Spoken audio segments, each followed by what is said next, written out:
Hi guys, it's Christine from Hygge Homestead. Okay, to continue the series on creating a more Hygge lifestyle, Hygge homestead, which means cozy in Danish. It means that you're secure and content and happy in your environment. And in order to be secure and content in your environment, you need to be safe and you need to feel safe and you need to take care of things so that things are protected. And today I wanted to show you something a little bit different. It's called an EMP proof box.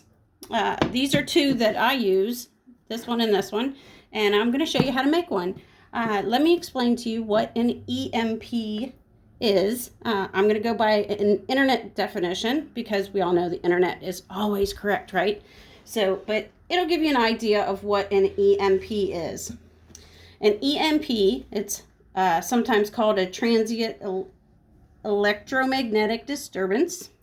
It's a short burst of electromagnetic energy.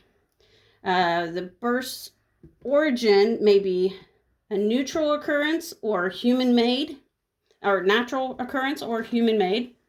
It can occur as radiated electric or magnetic field or conducted electric current, depending on the source. So these things can come from lots of different sources. They can come from way above the atmosphere. Let's see. Weapons have been developed to deliver damaging effects of high energy to the United States. And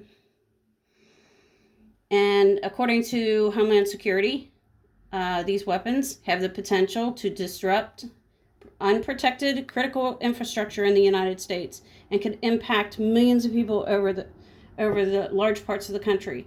So it's important to protect your electronics because if one of these EMPs happened, it could take out a good portion of the electronics in the United States, and you don't want to be left without communication devices and things like that. So an EMP device or an EMP box is a metal box. It's metal all the way around, and then we seal it up with some metal foil tape to make sure that the electricity, when it hits it, it goes all around the box, and then on the inside you line it with, I use cardboard on mine to make sure that the electronics aren't getting any of that electric pulse. They're completely protected inside there. So I picked up this box, whopping $3 at the thrift store.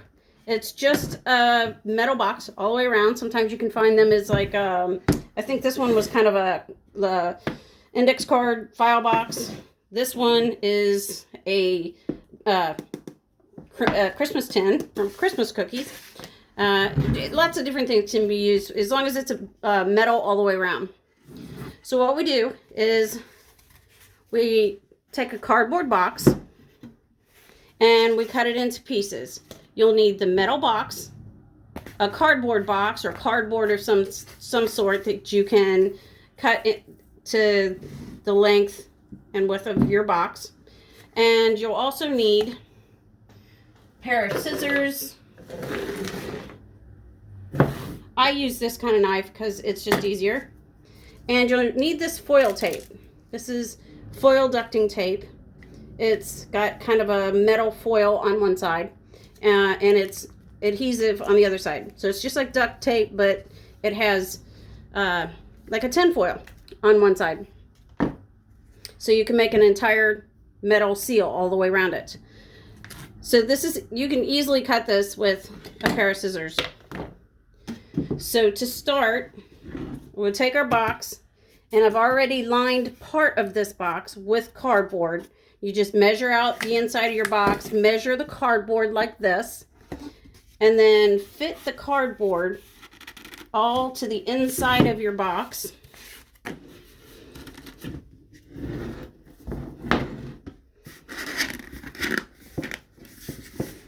So it gets in there nice and snug and everything's completely covered. And don't forget the lid. This lid actually has some holes in it. I don't know if you can see the holes there. It has some holes in it. So we would want to make sure that we cover those up too. So I'm going to put my cardboard in there. Okay, and then there's tape. See, these are just peel and stick. I'm going to put... Now, people will make these out of lots of different things. I've seen big metal cages looking things, and that they can put things as big as a generator in it, or a garbage can, a metal garbage can. Those are good ones too. If you want to put like a weather radio or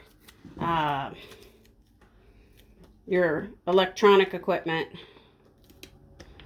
I have biofangs in one, or biofangs, not sure how it's said. I'm sure somebody will tell me. Now I know there's experts out there, EMP experts.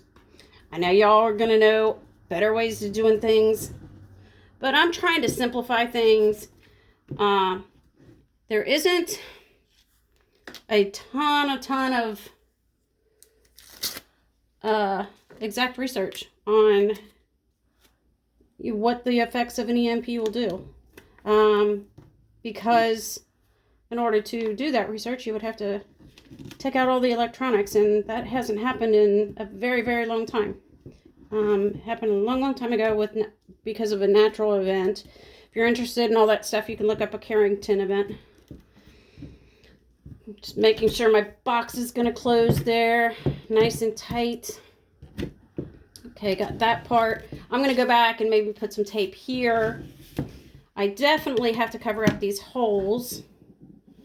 Now these seams here don't have any, there's no seams there. It's all one piece. But this part, is where the metal comes together. I might want to go back and put something on that. This one here. Yep, definitely going to do that one there. So you can go back and you can use as much tape as you want. You know, too much tape isn't gonna hurt it. And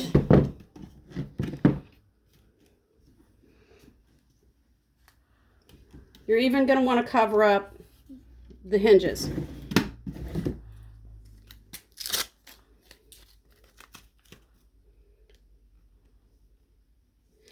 Kind of lightly, because you want to be able to open and shut your box. And I think I'm seeing some holes there, so everybody relax.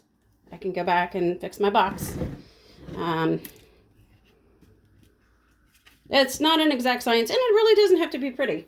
You know, you can pretty it up if you want, but it doesn't have to be pretty, because like I said, I'm using a little, you know, tin.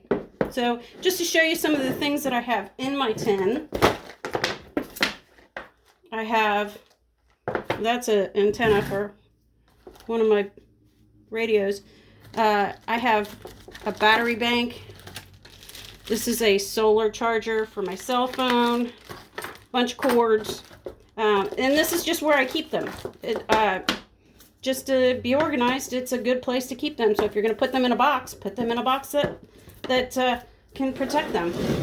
And this one has a little radio, another battery bank, and some more cords. Probably need to go through this and make sure I have all the right things in there. It's a couple batteries.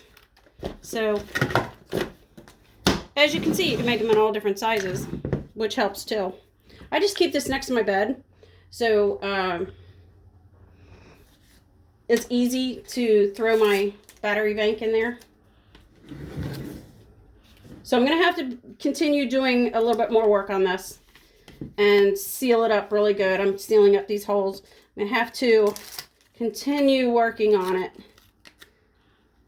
and check for all the holes, because that's the most important thing, to make sure that you have all the holes. And seams. Seams are very important, to make sure that the seams are all covered. That's even more important than the holes. So I'm going to probably put more tape on this than it should ever need. And then it's got plenty of room for me to put, a couple radios. I could put cell phones. I can put different things in there that I need. And then that'll be what I store them in. And I can keep this easily in a nightstand or in a, any kind of cupboard pretty easily. So I thought that would be an interesting thing for you to add to your knowledge for keeping your house safe and cozy and secure, because it's very important that you have a secure place so that you can relax and really relax and rebalance. Okay, so like and subscribe, and until next time, thanks.